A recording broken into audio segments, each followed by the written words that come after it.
Welcome, everyone, to the Sickos Community Podcast. This is our podcast for the evening of January 2nd, 2024. Happy New Year, everyone.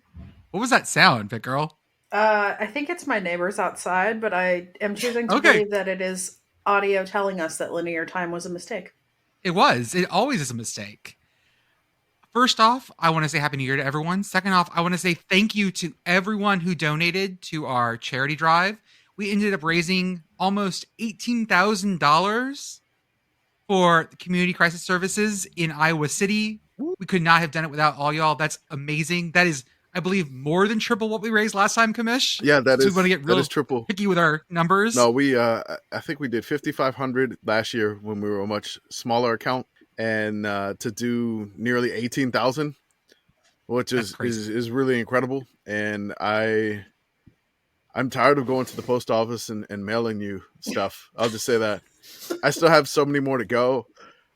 Manually copy and paste in addresses and labels to send you guys koozies and stickers. And I think I sent some koozies and stickers and then others I just sent koozies without stickers because I forgot. So it happens. Whatever you get, you get. I'm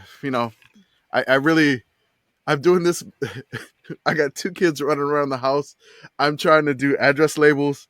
I've gone to the post office for so many stamps. I've run out of envelopes. I've had so many envelopes returned by the post office because the koozies were too thick. I mean, it's been a lot of fun, but it's all for a good cause. So if you haven't gotten your items yet, just blame me because I haven't gotten all the addresses. No, it's my be fault. patient because apparently the San Antonio Postal Service has been backed up, and that's where it's coming from.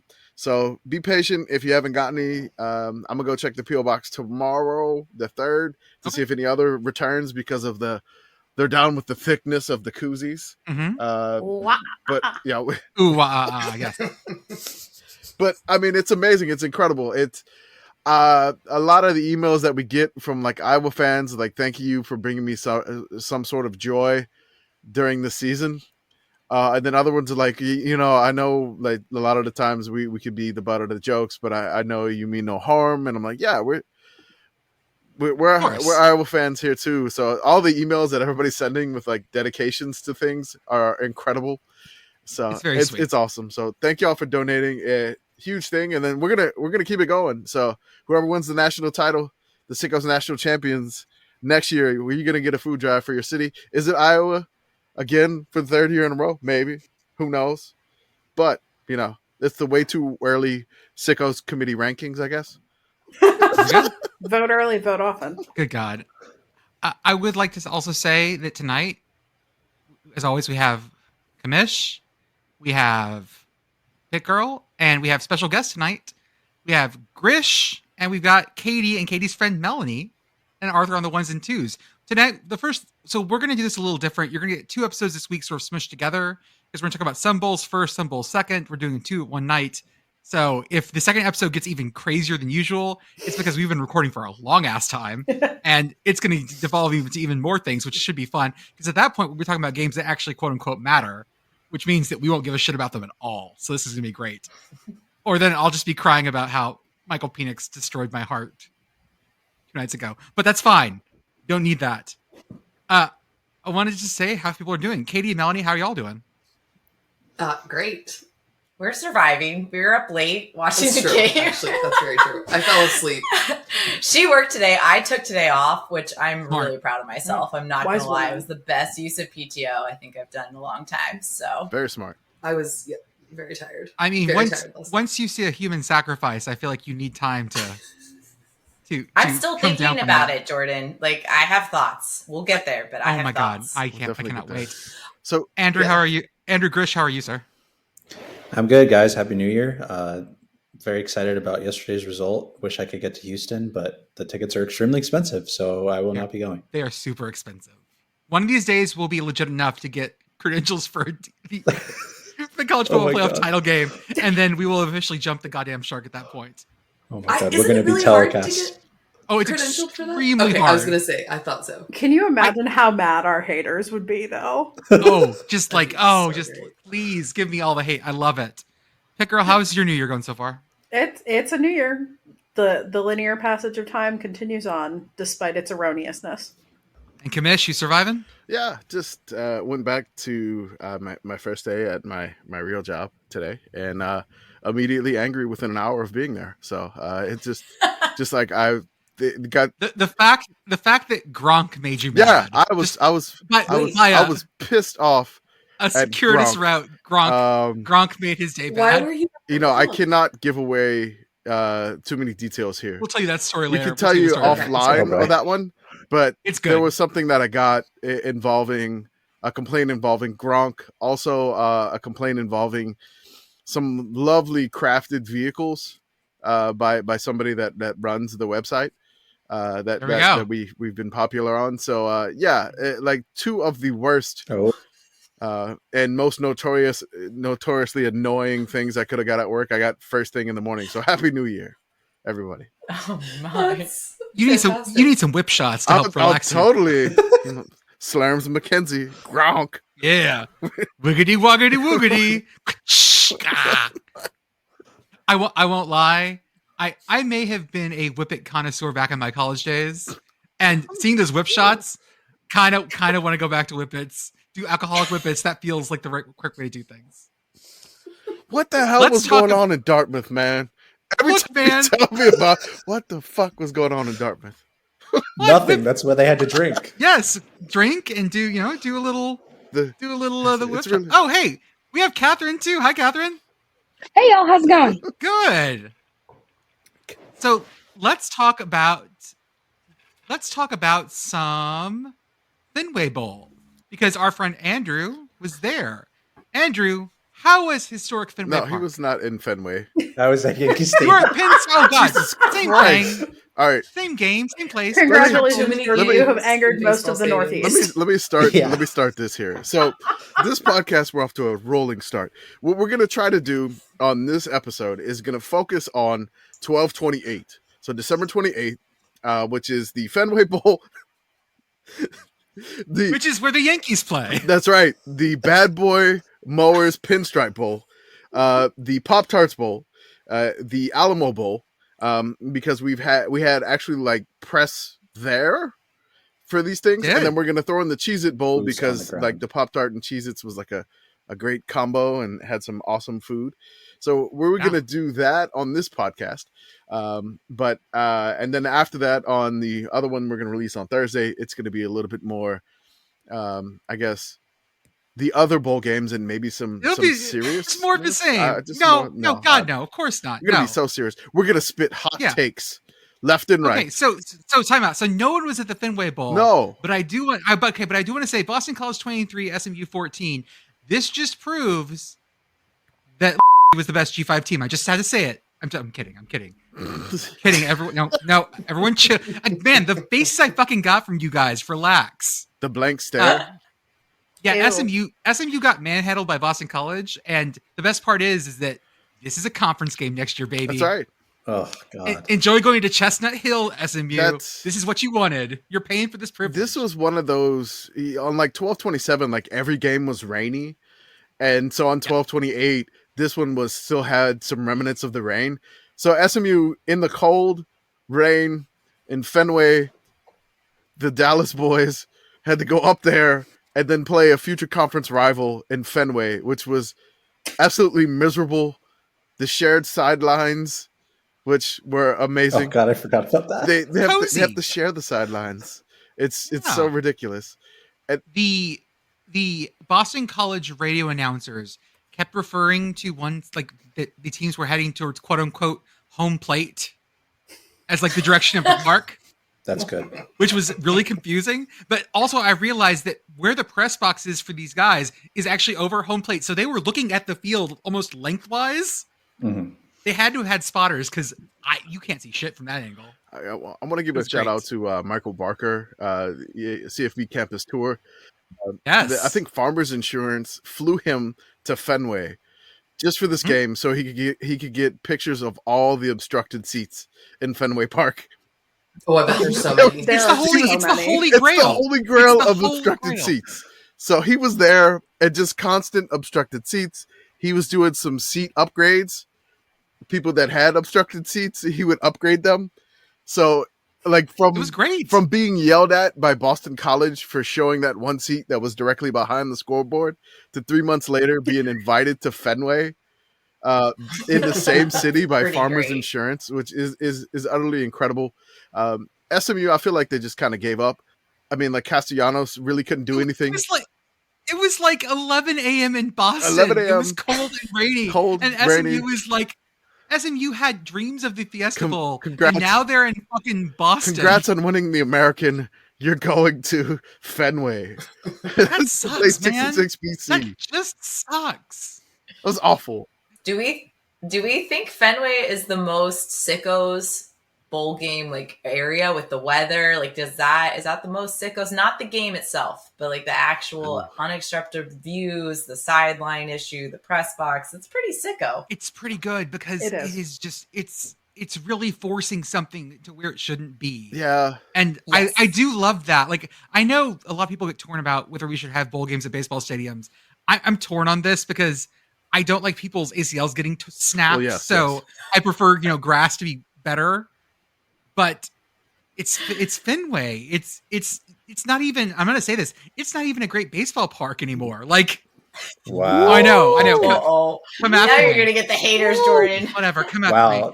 The Red Sox fans are when I tweet out this episode that you shouldn't have baseball in Fenway anymore. CW Red Sox fans. I've heard, there's a beautiful place called Gillette Stadium. They could build a new baseball park right by it. Oh, put the Boston Red Sox. Foxborough. A perfect place for baseball. Jordan, I'm coming for you. I just need you to know that. You're very incorrect. I'm just spitting fire tonight, guys. You really are. Yeah. It's great. Okay, fine. So Andrew, you were at the Pinstripe Bowl. Yes. Okay. I think I've only missed 2.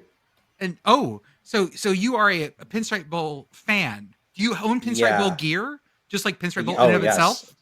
Yeah, I have two T-shirts, and my dad's buddy got me a beanie 2 years ago. Well, I would assume you also have a whole collection of New Era scarves because I have one somewhere.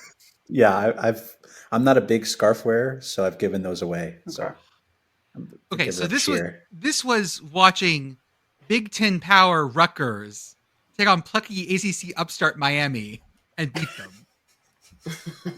So I'm just gonna start posting the images for all of our people in the Discord. So we got greeted by perfect baseball player / Rutgers fan Babe Ruth here. Yeah, absolutely. Walking into the stadium, and then we had to eat some food. So why wouldn't we go Discord? for the? Yeah, I'm sorry, never mind. I'm on the wrong. Why wouldn't we go for the? Okay, so stay that's right. Yes, this is the Lionel Messi burger. Wait, so he's a soccer player? Oh wow, soccer player Lionel Messi, who does not play does not play for the team that plays at Yankee Stadium. Thank you, Commish, for the tag on because I'm always in the wrong. NYCFC. So, soccer player at baseball stadium at college football bowl game. That looks like one of my photoshops. Yeah. He's clearly not in a Hard Rock Cafe. I guarantee you. Hawking a $21 chicken sandwich, folks. This is not Scran. It comes with fries. They kind of gave him Dwight Howard shoulders. Like those shoulders are too big for his head, right? Yeah. Okay. That chef's jacket does not fit him. No. Look how big the sleeves are. All right. So then I got to my seat, and this is probably, these tickets were kind of a gift, but so I don't want to dunk on them, but these were the worst seats I've had at this bowl game. Ooh. By far. Directly looking at the field at ground level, but not even close to it. It's wonderful. Yeah, but I was right behind the DJ booth mower. Oh, there he is. DJ mower. Which at some... Oh, yeah, I see it. That's great. But midway through the second quarter, it malfunctioned. Oh, God. So he just left. And then the mower was just... No one was on the mower. It. And I was right in front of the Miami cheerleaders and dance team. Let me tell you, they were very cold. I can't even imagine. Every time they came out, there was just more and more apparel on them. So it was like an Adidas fashion show where they're wearing 2 coats, a puffer jacket, and the sweats. They had gloves. They had hats. It was really funny. The brim on the brim on that Miami dude's hat is so flat. Just so flat. The best part of the Miami dance team and cheer team was it was like 50 degrees. God. But then it started raining. That's cold. It is. As Floridians, that's cold. I think the Rutgers people were a little more prepared. Yeah, I wonder why. I had a similar experience with the Tulane fans who were like clearly from New Orleans who were at the Military Bowl because it was like 50 degrees and raining and I was fine. And there were people who were obviously cold. Yeah, it was pretty funny. It was pretty funny. What else can I say? In my notes, I put Monungai, the running back for Rutgers, is very good. Yes, he is. Very good. And I hate to be that person, but I'm a little surprised he's not transferring from Rutgers. No offense, Rutgers fans. You're a fine Big Ten institution, but I'm glad he's staying. Seems like he's going to stay. So hopefully he stays for the good people of New Jersey. But yeah. And I tried to go get a bottle of water in the middle of the third quarter, and they were completely out of concessions in the entire stadium. They ran out of beer, right? They ran out of everything. Completely out of everything. Beer. Yeah. Not the only Bronx, game that ran out of beer. So many places ran out of beer. The very Bronx concessionaire lady, I guess is the word. She said, "We're out of beer. We're out of everything. We don't have anything." The guy was clearly trying to get his last one because it was almost the end of the seventh inning. Yeah. But he was very distraught that Wait, there was no beer. Did they sing "Take Me Out to the Ball Game"? Please tell me they did. No, but they did sing. Yankee Stadium does the thing where they do "God Bless America" after the "Take Me Out to the Ball Game." So they did do "God Bless America" at the beginning of the fourth quarter. But that was when I was trying to get my water, and the water was not located, and there are no working. Do y'all remember, did concessions last year in bowl games run out of beer too? Like, was this a weird thing this year? I don't remember this happening. No, I can tell you for sure that this was a big crowd because it was two New York schools, Rutgers and Miami. Getting it down. I can say too because at Syracuse game that was at Yankee Stadium earlier this year, I'm not sure what the concessions ran out of or if they just said like screw it, we're just going to close all of these. But yeah, you couldn't get food in the second half of that game either. Yeah, the thing is, I think baseball thing. I think it's the last event at Yankee Stadium until opening day. If I had to guess, maybe they were doing a spring commencement or something, or maybe like one concert in like April or something. But by the time you got like 3 months where there's nothing. So if you better to run out of stuff than have it sit or have to throw it all away. But still kind of sad that they ran out of beer and I couldn't get a water bottle. The water is a tragedy. I think the viewers at home probably saw more of Rutgers Santa, but he was doing you down on the big Yankee Stadium scoreboard. He was on the scoreboard doing it. Iconic. Yes, Santa Rutgers. Oh, yeah. He was on the scoreboard doing the down you. It was incredible. I really wish I got a picture of that, but I was too slow. When Santa Rutgers is dunking on you, you really got to reconsider your program. Oh my God, that's. And if I can do like 50 seconds of scheme stuff, the Miami coaching is just not good. You mean to tell me that Mario Cristobal fucked something up? Yeah, I mean, there was a moment where like they could have extended a possession by taking the timeout and not letting Rutgers bring it all the way down. So like they didn't do that. But yeah, it was. I mean, the football was fine. It was pretty good. The rain started, so it was more of a running game, especially in the second half. It was pretty back and forth, but then it was pretty clear that Rutgers was going to win. And then Miami scored in garbage time to make it only a one-score game. And because Mario didn't take timeouts in the middle of the fourth quarter, they didn't have time to score again. So big surprise that Mario was bad at clock management. He's probably the clock brigadier general or whatever the commander. Yeah, we named the clock commander award after him this year. Yeah, the Mario Cristobal Memorial. That's right. Definitely, that's appropriate. Well, was it named after someone else before that? No. Or is that? No. Okay. No, it needs to be named after Mario Cristobal. Well, technically, it was named after a suggested name for South Carolina's mascot. Yes. Yes. That's right. Clock Commander. And then we changed it to Clock Commander, and now it's the Mario Cristobal Clock Commander Award. I just want to shout out to the one thing I saw about from a Miami coaching perspective. They the pivotal play of the Pinstripe Bowl was a punt block. Rutgers blocked the Miami punt in the end zone. How many players do you think Miami had on the field to punt the ball God. away. I know. Oh God! Oh, no. no. Tell me no. I know it. 12 or 10, but not 11. Was it What not Melanie? What not you got? 12 or What 10. do you got, Melanie? 9. Yeah, It was it 9. 9. Are you kidding no, me? I'm not kidding you. How did this not It blow was up 9 again? players. I thought this was photoshopped. It was that bad. It had 9. I thought it was photoshopped. It was 9. They had 9. And that's what. Listen, I only can laugh about this because as a Florida fan, Billy Napier is probably just as bad about things like this. Oh, yeah, and he so is. I'm like, I'm not the only one. It's not just my team. Good.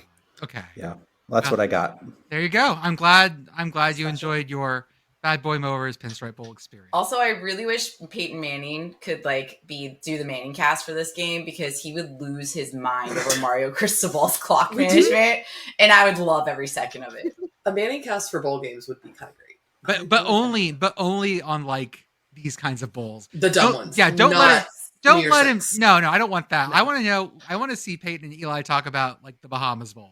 Yes. Or the French, the famous Toastery Bowl. That's what I want to hear. They are doing a college game next are? year. Oh, I didn't Yes, know that. they're doing That's Ole Miss, great. Tennessee. That's No, too. that's- No, that's a that's little too too on primo. the nose. No. Yeah. Yeah. No. Let him do like New Mexico State and UTEP. Yes. Yeah, that's too on brand. Okay, Commish. Yes. You went to the Alamo Bowl. I did. Our first ranked v ranked press Yeah. experience. I got. and I'm gonna spill some tea here. Commish in the DMs was suffering from the biggest bit of imposter syndrome I've seen since I was in grad school. Aww. And the rest of us are just going like, it's just a college football game. Go be yourself, have fun, because it's the Alamo Bowl. This is the happiness. This is the happy place. Yeah, so yes, a little bit of imposter syndrome because I'm like, okay, I am the commissioner of the Sickhouse Committee. This is a This is a ranked versus ranked game. This is kind of like I would say the Alamo Bowl is serious. Like people still take this serious. There's not that many opt-outs. It's not necessarily like a New Year's Six bowl. It is a bowl that is like slightly below, but it is a respectable. So it is. So Catherine, you're the one that knows like these things. Like right. Where would you put this on par with? The Alamo Bowl's on par with what? I think that the Alamo Bowl, it's between the Alamo Bowl and the Citrus Bowl in terms of the most prestigious non-New Year's Six bowl. Okay. I think that the Alamo Bowl gets a higher tier of team. But yeah, I would say that it's very much like now we have to say the CFP and then the rest of the New Year's Six. And then I would say that depending on the year, because obviously this year's Citrus Bowl was delightful to Sickos fans, but Iowa's offense isn't necessarily going to get people, off the couch. The Alamo Bowl's, it's always a barn burner thing. Yeah. But the Alamo Bowl, I think, is highest second tier bowl, and always a really fun game. Yeah. I think this one, Citrus and like Outback or ReliQuest nay Outback is sort of like. If you want to give LSU the credit of being in one of the upper tier, second tier teams, I'm fine with that. That's what I'm trying to help you here. That's what I'm helping you with. Well, what I think it is for the Alamo Bowl is I guess this is the last year, maybe because of the Pac-12, but they've been the Big 12 versus the Pac-12. And those are two conferences that I think have probably been a little bit underrated relative to like who gets kind of a boost for that New Year's Six. So like, Big 10, SEC, they're getting that New Year's Six bump. And the problem there is that the Citrus Bowl, you'll run into some years where it's like, okay, well, there are 3 Big 10 teams, but like all 3 of the good Big 10 teams are in New Year's Six bowls. Like the Alamo Bowl, there's always been like a underrated Pac-12, Big 12 stuff you got going on. I mean, last year it was a college football playoff preview bowl because it was Texas-Washington last year. That's so again, suffering from imposter syndrome. The commish, like, okay, this is ridiculous. Why am I here? The game that precedes this is Katie and Melanie in the Pop Tarts Bowl. I'm at the Normie Bowl, the Alamo Bowl. Just because I live in San Antonio, I'm like, whatever. I couldn't travel this year. It's fine. So I'm at this bowl game and I walk in. I'm like, okay, this is I'm like, where are people tailgating? Because I've been here for like UTSA games, and this is a different feel to the normal UTSA tailgate. It's a little bit more welcoming. It was like corporate. There's metal detectors everywhere, and I'm like, whoa, okay, this is kind of serious. That's weird. For and I'm just like, oh my god, it was like a fortress of like security. It was ridiculous. I was able to get my credentials. I went to the press box, and like I'm looking for my seat at the press box. It's like a really super fancy press box. I mean, I've been to a couple different press boxes before, like Aggie Memorial Stadium, the Holt Arena in Pocatello, which is incredibly small, and I was on the field the entire game for that one. So here it's like a legit press box, and so I'm looking for my seat, and there's like 3 rows deep of press, like elevated. I'm like, this is ridiculous. I'm looking for my seat. I see like Philadelphia Eagle scouts. I see Minnesota Viking scouts. I'm like, what the fuck am I doing here? So I go, and then I find my seat, and then it's like I'm in seat number like 25 or 26 or whatever. I can't remember exactly what it was. I go, I find my seat. I'm on the 50-yard line in the front row of the press box. I'm like, what the fuck? Seriously. Between the San Antonio Express News. I'm between the San Antonio Express News, which is the local beat reporter, and a Texas grad who works for the Oklahoman. There you go. So it was just like, okay, what am I doing here? And like there's a row of fans right in front of me. And so when I flip open, if you've ever the Alamo Dome press box, it's great. This is like my marching band credentials here because state marching contest is there. And so when you sit in that press box and go up there to watch from there, it's open. Yeah. There's no glass or anything. So like the folks beneath you are just right there. If you're a fucking Carolina Panthers owner, you could dump a drink around their head. I mean, I could have done that. If there was Arizona fans in front of me, would have gotten $300,000 fine. Hey, if you want to fucking do that, just send us the $300,000. That's right. Sponsor us, David Tepper. That's not even enough money to make it meaningful. No, don't actually. What? No, send it to us. Yes.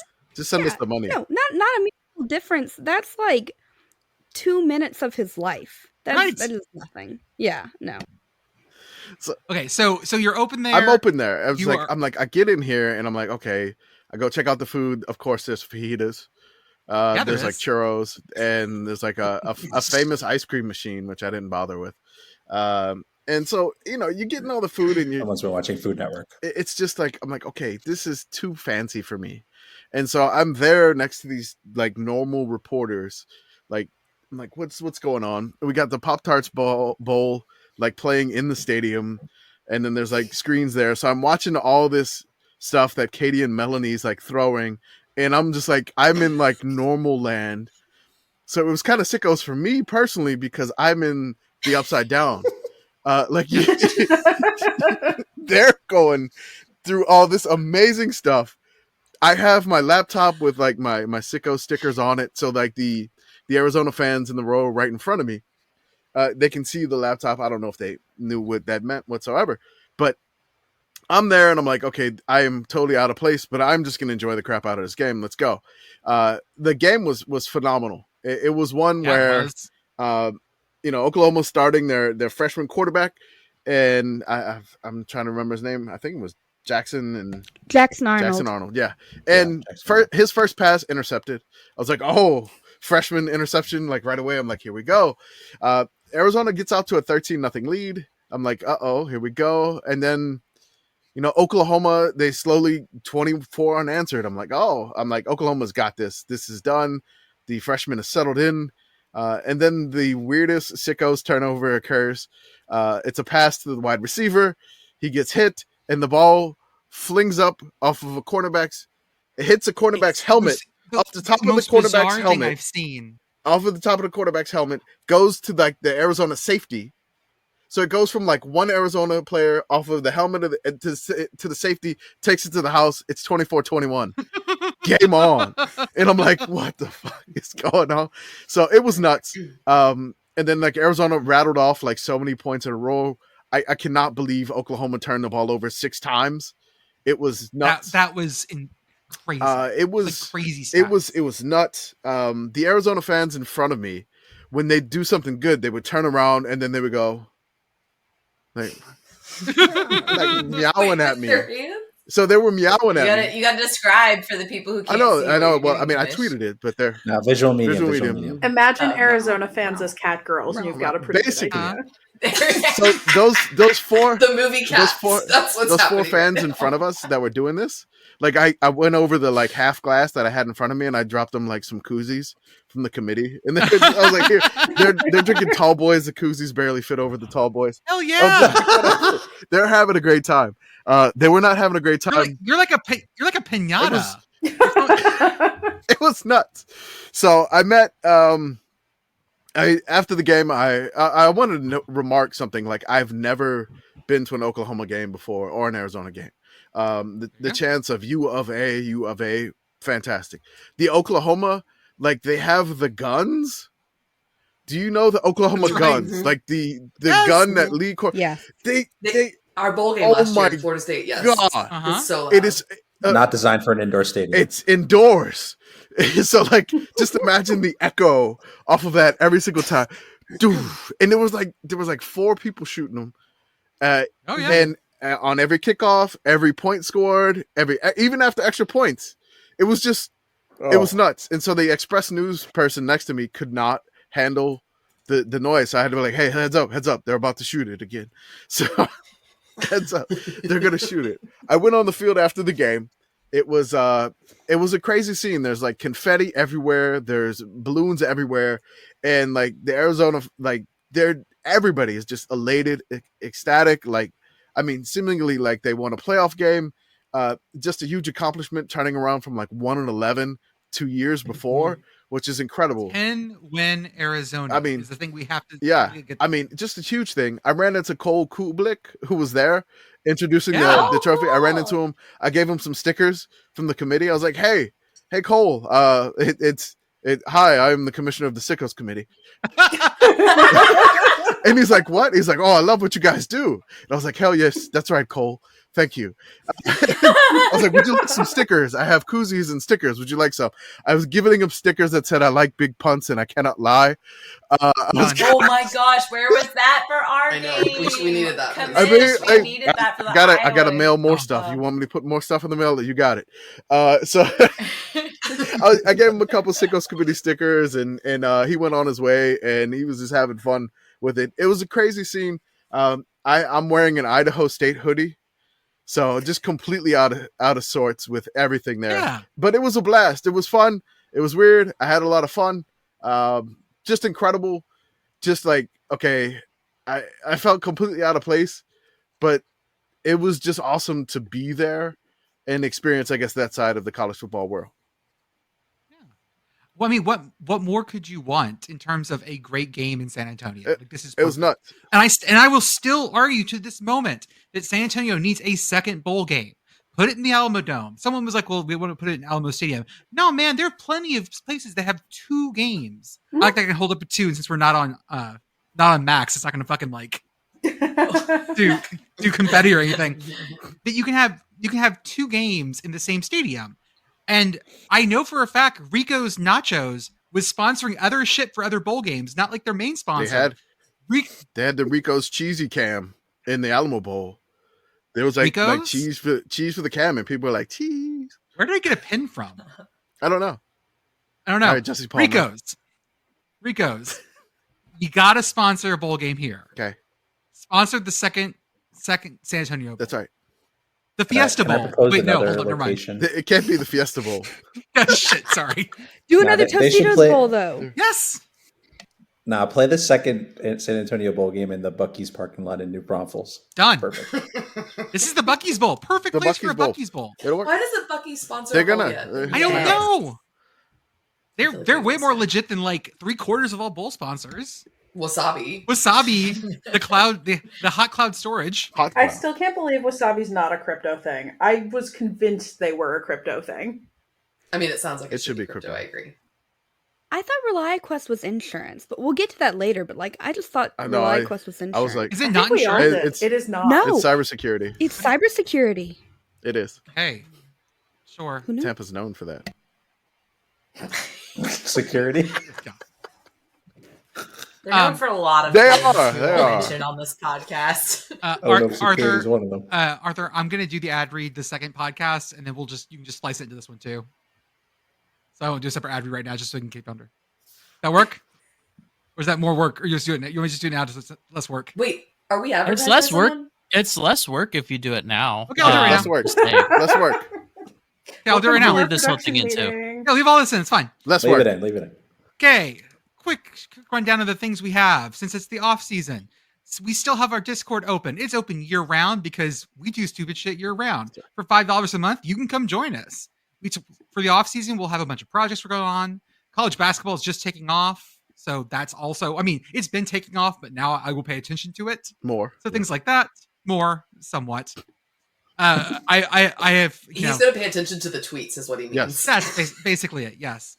That's what I do. Jordan, I'm fine with that. That's what I do. We do have our merch store at sickoscommittee.org. Once I get everything worked out on it, we are going to have a Ladies is Sickos shirt as well. I'm so excited. Yes.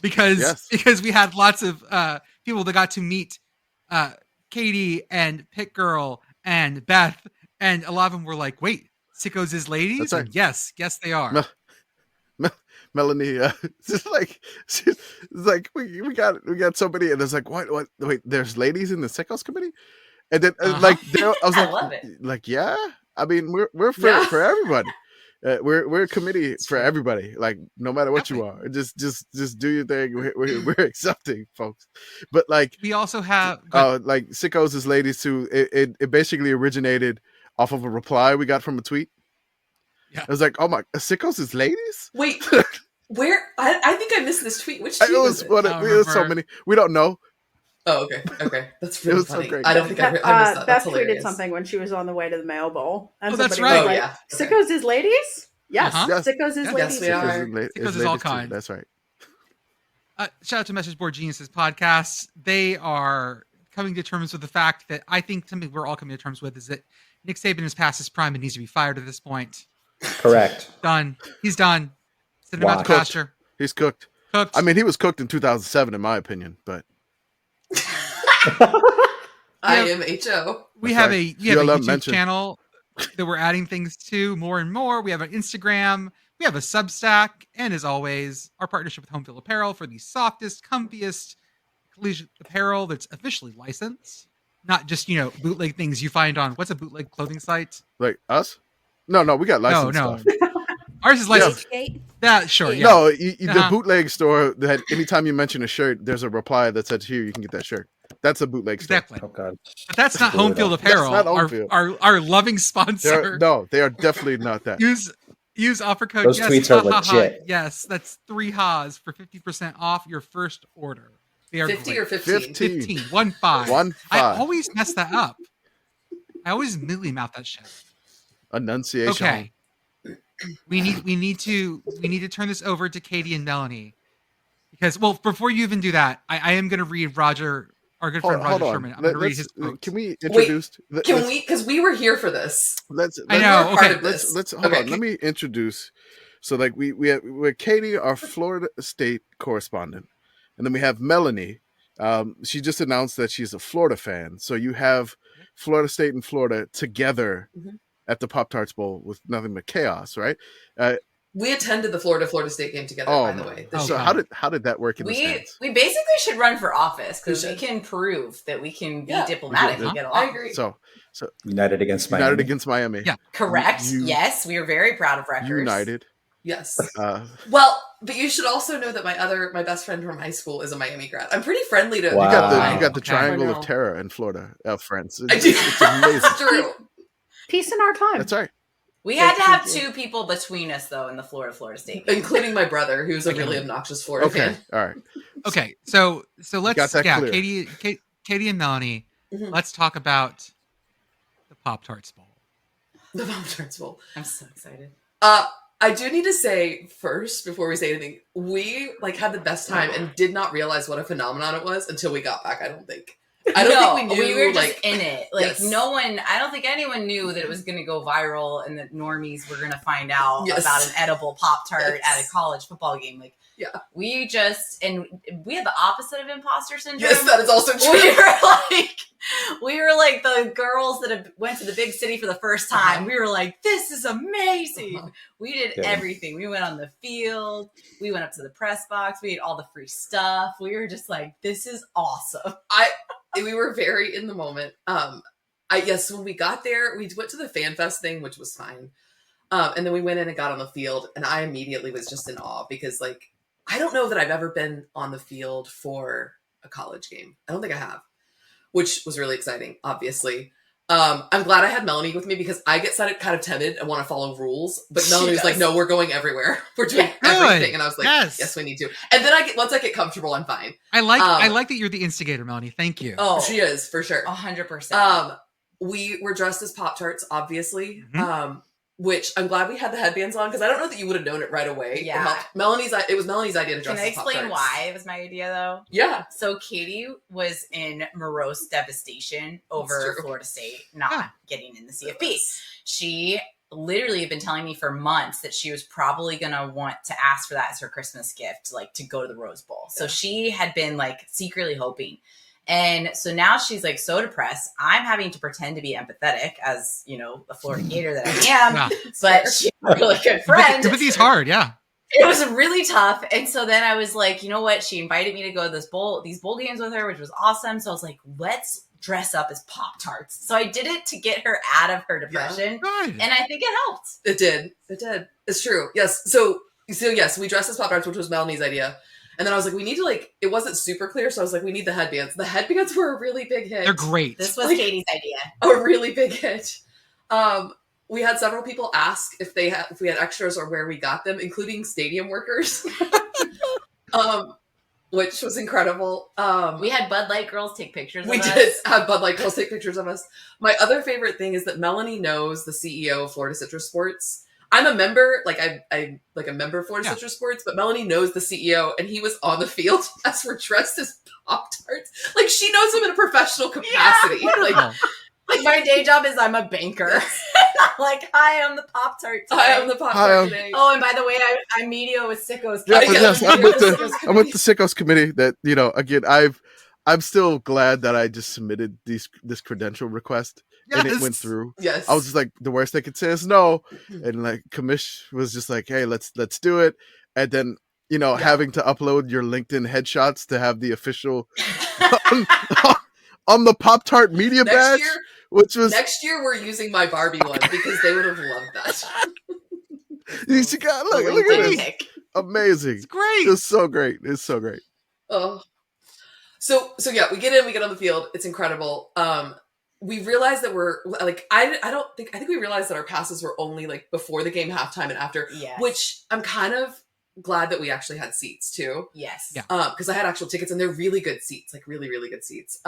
Because we were only like 2 or 3 rows up. Yeah, the seats were great. Also, we need to mention that nobody knew when the Pop-Tart was going to be edible at this point. That's also true, yeah. Like, all we knew is, okay, at some point, Pop-Tart is going to be edible. Is he edible right away? So the first thing we asked the CEO of the Florida Citrus Sports was, do you know where the Pop-Tart is? Because all we cared about was finding that mascot before the game. And also, is he edible?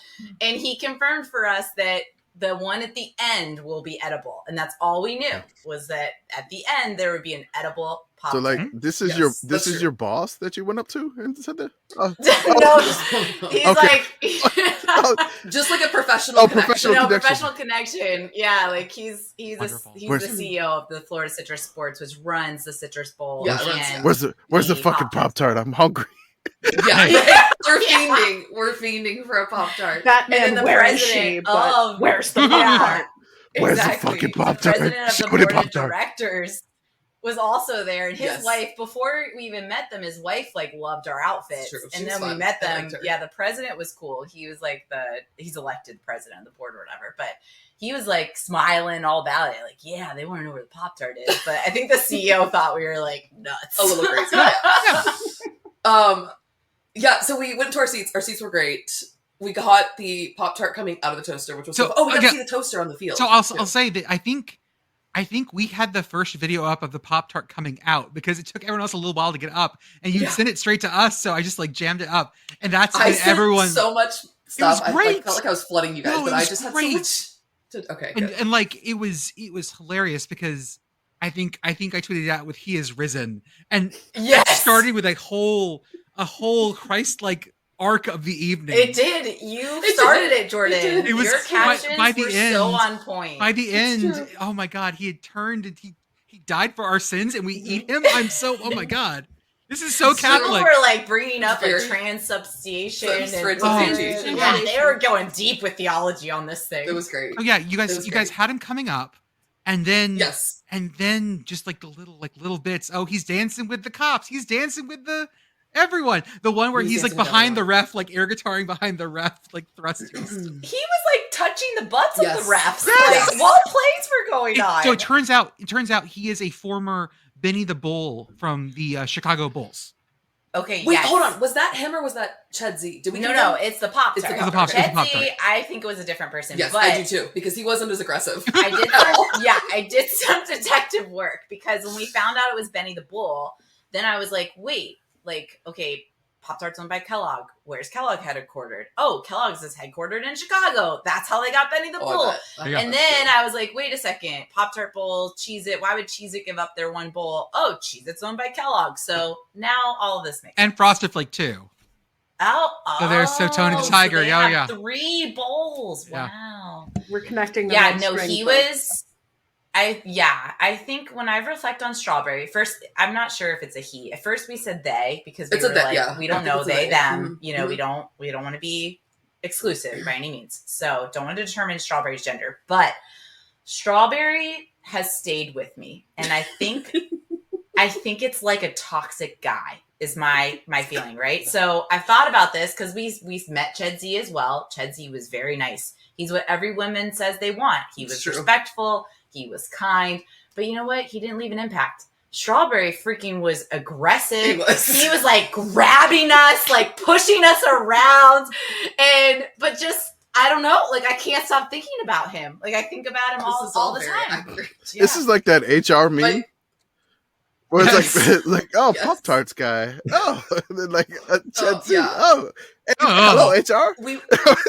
No, it's you versus the guy she told you not to worry about. You versus the Pop Tart. Versus the Pop Tart. She told you that. Distracted boyfriend meme, but Chedsy Pop Tart. Okay, we gotta do that. So we went up to the. I was like, we need to go to the press box. 1, because my phone was starting to die, but 2, I was like, I just want to see it. And we get in there, and it is like. I don't mean this in a bad way. It's serious. It is not the Sickos vibe at all. It is very serious. It is not the Katie and Melanie's vibe at all. So I'm like, well, I just need to find someone we know, like that I recognize their face and like who I know knows the Sickos committee. And so I'm looking. I did make friends with the ABC affiliate in Wichita, their sports reporter. She was super nice. I cannot think of her name right now, but she was super nice. She let me charge my phone for a moment. Then we found Roger. Which was love Roger. He became our friend, which was so great. And he, I think, was probably over the press box a little bit too, because it was serious. So he went down to the field with us. I think for halftime, maybe. I can't remember. Yeah, at halftime we saw him, and then he came back to our seats. And then came back to our seats with us because there was a bunch of open seats around us. And I was like, if you don't want to go back up to the press box, And he's like, oh yeah, I'd rather do that. So he came with us. He is messaging with the Pop Tarts Bowl about meeting Strawberry. And so he's like, hey, I'm going to go meet Strawberry. Do you guys want to come during the third quarter? And I was like, yes, absolutely. This is what we need. Incredible. And that was when he asked if it was offensive to eat the Pop-Tart in front of the Pop-Tart mascot. And then the handler behind us yelled, it's their dream.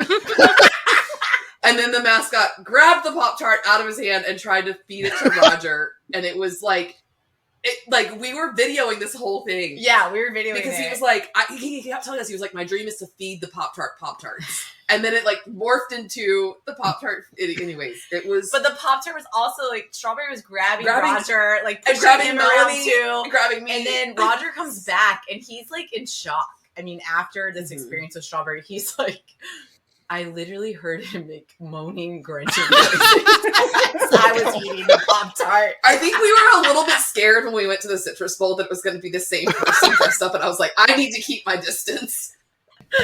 It was incredible. It was so great. I was just gonna say, I thought it was very impressive the uniformity of Pop Tart's brand, because I was watching at home, and of course there were several Pop Tarts commercials, and within the Pop Tarts commercials, the Pop Tarts are very clear that they do want to be eaten. Mm-hmm. They create signs pointing to them saying, "Please eat me." And so, brand connection, they didn't want that to be confusing to anybody. And I think they hit their mark. They did. Sicko synergy. They for sure did. It was, this is also, go ahead. When we posted the video, we posted the line of the mascot grabbed the Pop-Tart out of my hand and started force feeding it to me while making soft grunting noises. I lost my shit. Because then it got sexual. Then it got it was this is someone's kink. Someone's enjoying this. It's too much. The same way I felt when J.J. McCarthy started showing his feet at the Rose Bowl. I was like, oh no. Hey, you're famous enough. You got to make people pay for that. You don't give that away for free, okay? Get an OnlyFans, buddy. Yeah, Rex Ryan was probably in a corner just like, yes. You don't get feet away for free. But yeah, oh my God, it was great. Oh, yes, continue. Okay, so when we were in the end zone with Roger, this is when I tried to put my headband on the Pop-Tart, which is when I was caught on TV. Yes. And I want to point out that I think this is when there was a blocked punt or there was something important that happened. Yeah. And I want to be really clear that we really did not very much pay attention to either game because there was too much on-field antics. Way too much. But it's it was the perfect way to enjoy a game that is not your team's. This is what I know about the game. The freshman quarterback for Kansas State. Avery Johnson. Yes. Really good. Really good. Yes. Really impressive, really good. That's what I took. True freshman. He's true freshman, I think. Yeah. Yeah. Mm-hmm. Yeah. But besides that, everything was all about the Pop-Tarts, as it should be. Yes. And thank you again to Roger Sherman. He's a huge fan of Sickos Committee. He's part of the Sickos Committee. He shouted you guys out. Yeah. He was like, I love you guys. So cool that you guys are here. He's our official Goodyear Blimp ambassador. Yeah. Yeah. And so we wouldn't have been able to meet Strawberry the way that we did without him. Yeah. So. It's true. Because we were only allowed to be on the field before the game, halftime, and then after. But yeah, he was messaging with them, getting us on, which was fantastic. So after this whole thing happens, then Strawberry ascends the toaster again. And yes. Then we go on the field. Yeah. Before that, go ahead. Oh wait, what? Well, so before Strawberry ascends, right? The players got the memo that we all got that the Pop-Tart was going to be edible. So literally, multiple Kansas State players after they won are trying to lick it. Oh yes, I saw that. They're the actual mascot, not the edible. Yeah, not the edible version yet. They're thinking what we were told, it's going to be an edible mascot, and that was hysterical. The one picture of the K-State player trying to lick what is obviously the face hole. Yes, that was. Oh my God. And Roger's just what is going on? Got that picture. Yes. It was so good. Yeah. So there weren't as many people on the field after the game for this one as there were for the Citrus Bowl, so we could get really close to everything. Yeah.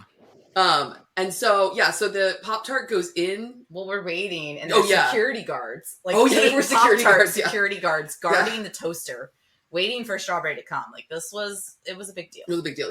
Yeah. So yes, he descends into the toaster, throws his sign out, which I watched the video of him throwing the sign out over and over again. It's really funny. And then the edible Pop-Tart comes out and the players all go in. Well, no, it was Avery Johnson and Chris, the coach. Yeah, that's right. Got the first bit.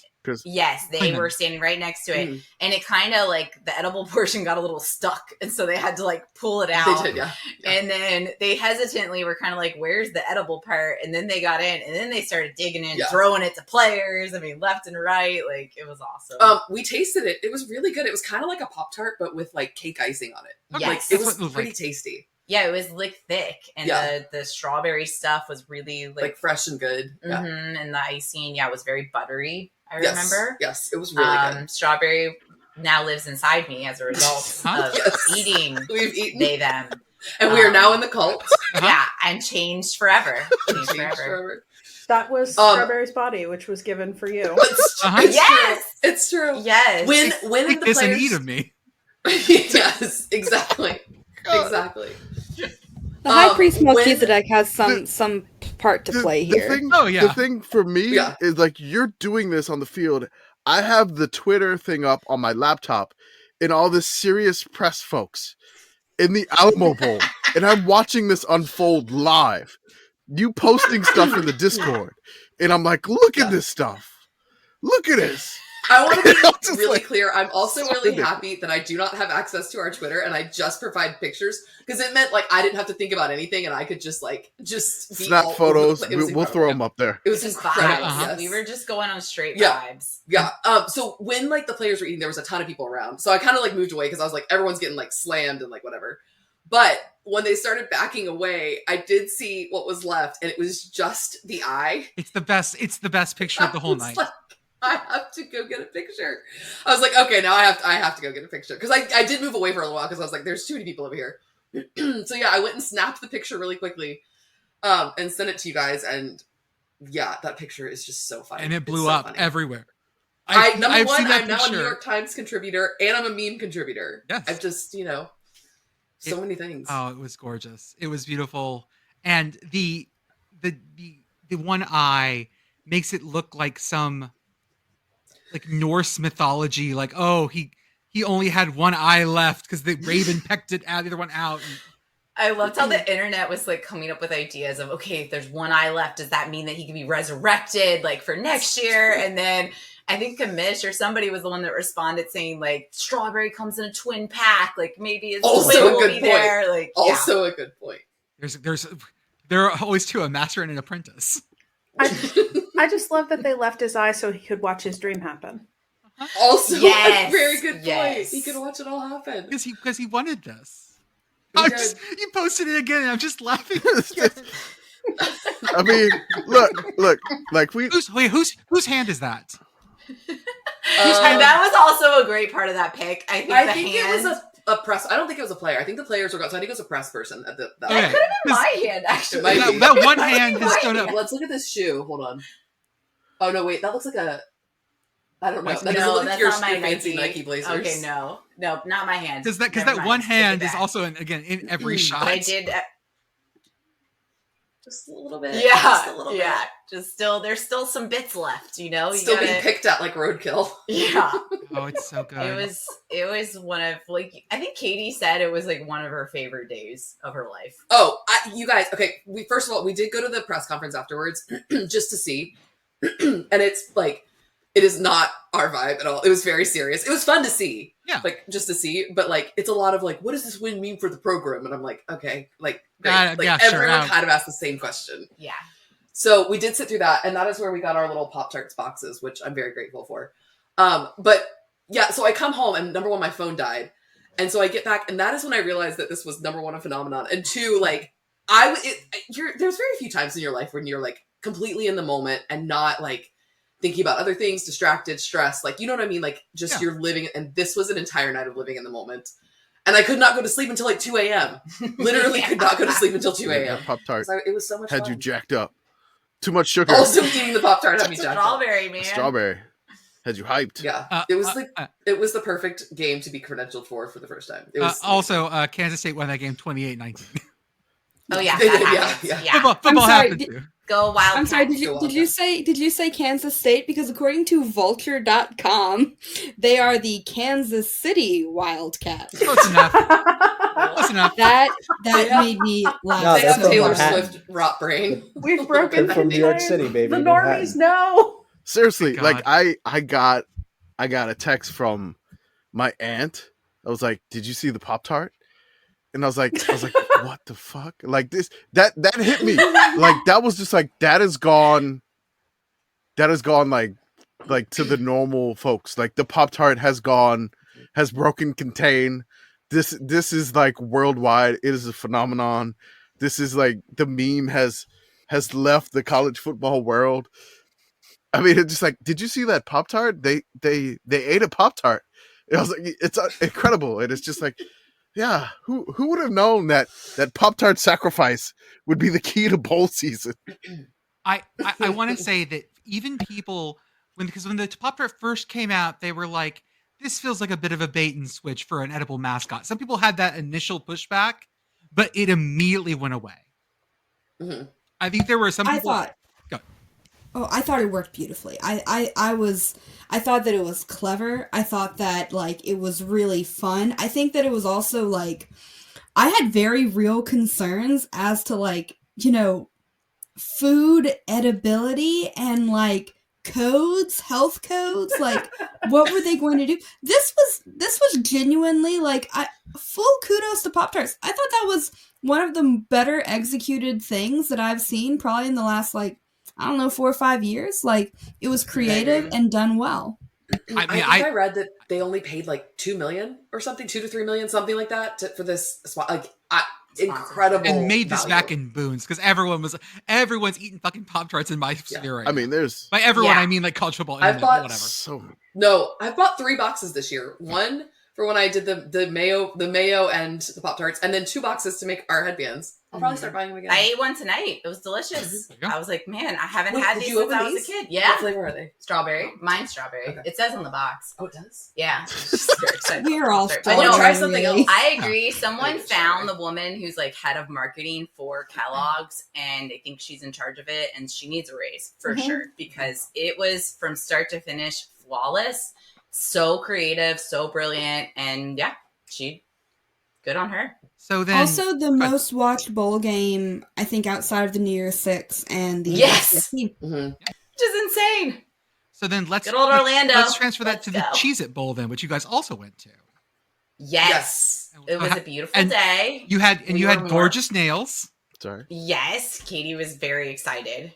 I bought the nail polish. Okay. I asked for it several times, and they were like, "We aren't allowed to give it," and I was like, "Oh," but I did buy it. Yeah, we were better prepared this time. Like we knew, we know where to go. One of us was. Well, I left my credentials at home. That was that was very sicko of me. Happens. But they were really nice and they printed it out again for me. I was like, Gator this move had there. the first. No. It is, you know. Listen, I had been out the night before for New Year's Eve. It was 11 a.m. we got there. My brain wasn't fully working. Totally fine. They were great. Shout out to Florida Citrus Sports in general because they were like incredible about the mascots. They wanted like they were just amazing.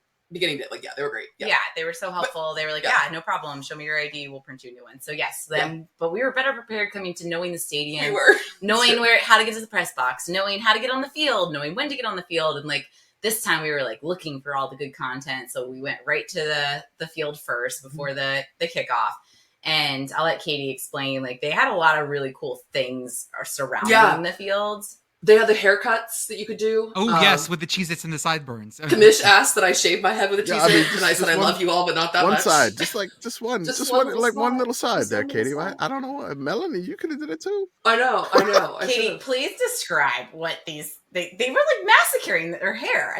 They were like shaving their heads. Oh, yeah. And then shaving like a little like Cheez-It in. And then spray painting with this nasty spray paint. That, and the guy was like getting on the kid's face. Yeah, they were trying missing the hair. They were trying to use a little template thing, but I don't know if they didn't do a trial run. It wasn't working very well.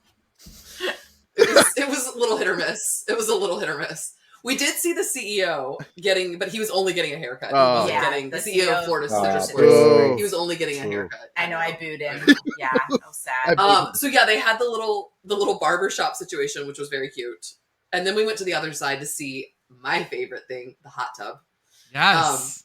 And there were people in the hot tub, which I think I read online that you got to you won that experience, which sure, but also pruny, and it was they were in there for like 2 hours. Yes, like a long time, and I just kept thinking, your feet are very pruned. Your feet have to be very pruned. They were also wearing Cheez It swimsuits, I believe. Yes, I think so. Yeah, I think so. Because the ladies were all both in tasteful one-piece like Cheez It swimsuits. Yes, they were. Yes, very tasteful. Very tasteful. Well, considering I saw a boob later the night on ESPN, yes, which is also incredible. That made me homesick.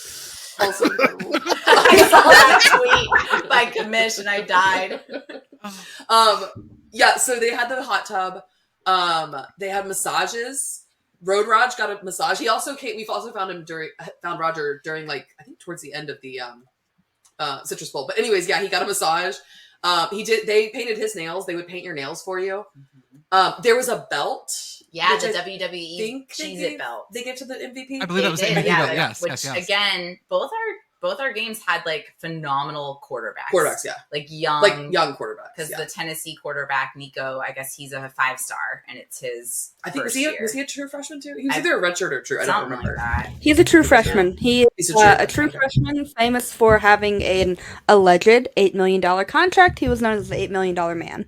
There you go. Oh, well, wow. He played really well, so it might be worth it, Tennessee. Go Vols. So, yeah, but you guys got to see a record. We did. And because Tory Taylor, the Australian punter from Iowa, set the single season punt yard record. A record that was set by a punter from Michigan State in 1938, considered to be one of the unbreakable records in college football. And he smashed it. And you know why he smashed it though, Jordan, right? Why?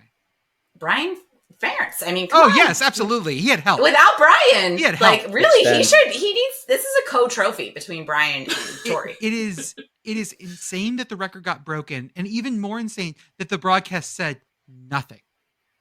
They didn't say anything? No. I'm still shocked by that. The broadcast, it wasn't until they may have said something like towards the half, but when it happened, nada.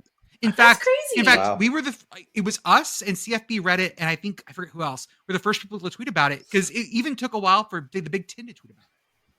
The Athletic tweeted about it. Scott Docterman, my guy. Yes, they did. They did. Scott is the Iowa reporter. I mean, hey, I didn't know. Like, Scott posted it on tweet, and he limited replies, and then I found out that he followed us, and we could reply to the tweet. I was like, oh my God, Scott Docterman, we love you. That's awesome. But yeah, it was crazy. We were wearing our Iowa or punting is winning shirts. So we were all about this, record being broken. Like we bought them specifically for that. Yeah. I'm trying to remember if they announced it in the stadium. I don't know if they did. I think the fan, because we were on knew the Tennessee side, but we had a number of Iowa fans around us. Yeah. It was just crazy that, and everybody knew. It was crazy that like a record that big gets nothing or gets so little. That's insane. Other fun things about this are Matt Brown, not that one. The other Matt Brown, CFB, college reporter, not the extra points one, the one that works for The Athletic. He tweeted out, interestingly enough, there have been, since 2000, there have been only a few Power 5 teams have been shut out 3 times in one season. And all of those teams won 2 games or fewer. Sorry, except for Baylor in 2002. 3 games or fewer, except for 2023 Iowa, who went 10-4. Yeah, Iowa. And Big Ten West forever. And Iowa is the first team since 1934 centenary to score under 16 points a game and win 10 games. Our beloved centenary. Let's go, Hawkeyes. They broke math. Iowa broke math. Extend Brian Ferentz. Extend him. I have to say every single Iowa fan in that stadium hates Brian. I can imagine. Hates that man. You could sense it, or were they saying it out loud? Both. Like I looked for him on the sidelines, but he's harder to spot because he always wears like a hat, or he's different, like a little different looking than Kirk. Kirk's pretty easy to spot. I did find Kirk, but I couldn't find Brian. I did want to give a shout out to the Cheez It folks. They're the hot tub that you mentioned, Katie. They're doing a fundraiser off of that. So it's whatever they're doing an auction for the hot tub. You have to pick it up in the local area. It's a fundraiser. It is local pickup only. Orlando. Come on down. Be shipped to you. So anybody in Orlando that needs a Cheez It hot tub, really come on down, donate. We already tweeted it. Sam from the Florida Citrus Sports wanted us to mention it. I said we're going to mention it on the podcast, but it is whatever condition it's in right now. So hopefully it's not in too bad condition. It is good working condition as of 1/1/2024. Let me describe though what you're getting with this hot tub, please. So when we were on the field after the game, me on this hot tub. All of a sudden the band started playing Rocky Top, and I see a bunch of massive 18, 19, 20-year-old players running towards the band. And I'm like, oh, I guess this is a tradition. Like I should follow them. And then all of a sudden it dawns on me, no, the hot tub's there.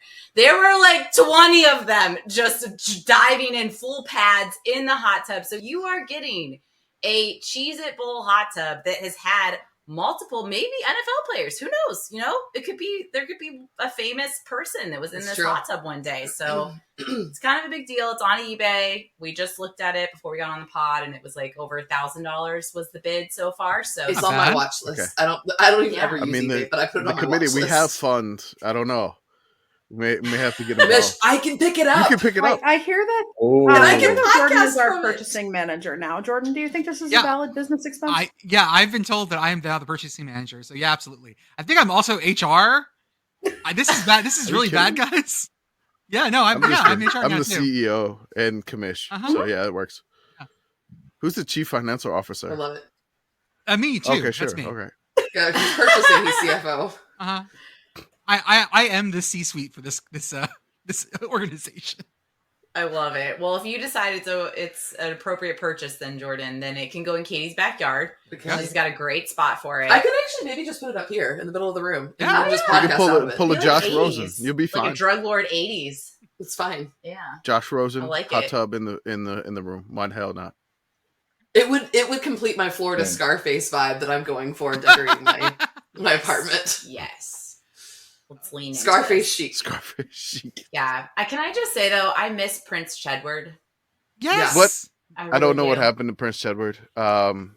He had more personality than Chedzy. I think so too, but I've been told that other people disagree with me. Someone suggested that they bring him out, behead him with a guillotine, and then Cheez Its pop out of his head, like his. I mean, oh my god, he's abdicating the throne. Yeah, six semper tyrannis, buddy. Chedzy with a guillotine. Then we get like Oliver Cheesewell. They would be talking about that more than Pop Tart. I guarantee. The Citrus Bowl could guarantee. They are way too distinguished for this. More sacrifices at bowl games. Yes, must be made.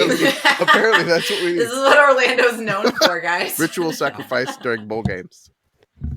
I mean, call Ridley Scott because we have a sequel to Napoleon. Exactly. Oh, I love it. Okay, folks, that's what we got for our first episode. I think that after this, we will regroup and we will cover the other bowl games. But if this is the first episode you're listening to, we'll see you on the other side. Thank you, everyone, for joining us. Take this Pop Tart and eat from it. We'll give you everlasting life. It will give you everlasting peace in Pop Tart.